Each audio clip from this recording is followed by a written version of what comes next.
mga boss, mga sir. Sabi nga nagka-react sa atin nakaraang talakay natin mga boss. Magandang araw nga pala sa inyo mga sir. At dito na naman tayo sa ating pag-uusapan. So sa ngayon ay natapik nga natin yung iba't ibang mga sistema na ginagamit ng iba't ibang klase ng mga refrigerant. Yung ating 507, yung ating mga 717, yung ammonia. So yun, ay mga pinakita akong picture yung nakaraan regarding sa mga refrigeration system.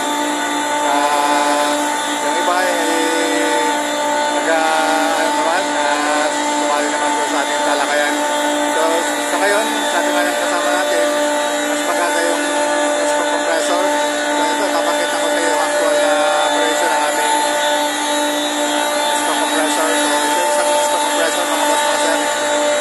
So ito yung ganyang sistema. So pinapakita ko sa inyo kung gaano nga ba consistent yung kanyang magpapalinig sa isang kwarto. So papakita ko sa inyo yung kanyang required temperature. So ito ngayon yung kanyang temperature, kaano lang ngayon. So negative, yung naka-green po, yan po yung operational. So yung naka-gray, yun po ay shutdown pa. Yung isang flash freezer. So 5 minuto pa lang po yung pinapadar. So ang temperature natin ay negative din na kagad. So ganun siya ka bilis magpalamig ng room. So ayan po siya So ang gamit po nito mga boss mga sir, dito lang alam doon sa iba kung ano yung gamit nila. So ito, ang gamit po nito ay 507 na refrigerant. Tapos gumagamit po kami ng special na langis nito. So hindi po ordinaryong langis yung ginagamit namin dito. So papakita ko po sa inyo para at least may idea kayo ano bang klaseng refrigerant ang ginagamit namin at saka ano yung klase ng langis na ginagamit namin dito sa ganitong klase ng compressor mga boss. So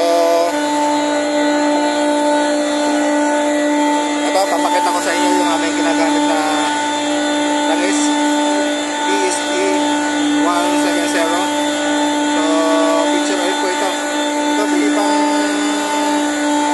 pang high temp po ito na langis. So ito po yung aming ginagamit na langis para mag-lubricant dito sa ating compressor kasi high speed po yung ating screw.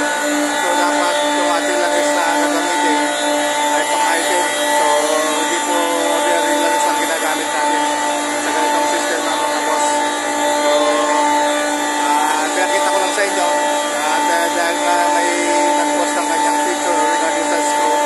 Yes po, maganda po yung performance ng smoke compressor. Medyo mahal nga lang po ang nito, ang price pagdating sa market. Pero efficient naman po siya. So solid din po yung investment sa ganitong klase ng compressor.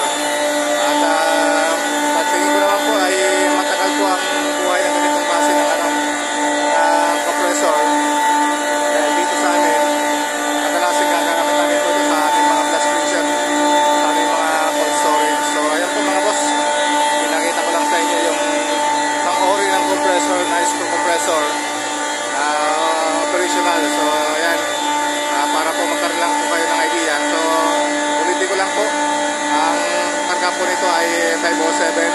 Hindi ko lang po alam doon sa ibang mga nag-install kung ano yung pinakarga niya, kung 404 ba o 502. So ito sa amin 507 po ito yung yung kargang refrigerant. So ayan po, para lang magkaroon kayo ng idea para ano ba yung smoke compressor, ano ba yung performance niya. So ang setting namin ito sa requirement ng client, depende sa